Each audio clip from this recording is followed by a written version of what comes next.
जनाब आज हमने जनाब कारी साहब को अप्रिशिएट करना है माशाल्लाह, और इनको हमने कुरान पाक गिफ्ट करना है। ये कुरान पाक हम इनको गिफ्ट करना है जी। ये कुरान पाक एक ऐसी किताब है, देखें जी, वो कामयाब हुए कुरान पाक कर, और हम जीलो ख्वार हुए कुरान पाक को तरक करके।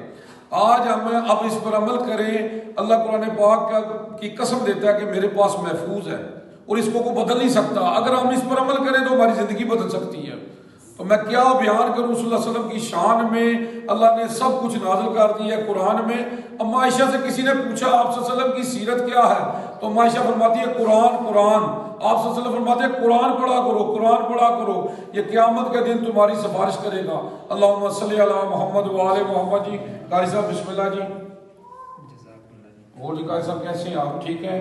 तो क्या कहेंगे आप इधर? जनाब मैं आपसे ये पूछूंगा कि माशाल्लाह आप इधर नमाज भी पढ़ा रहे हैं और बच्चों को भी पढ़ा रहे हैं।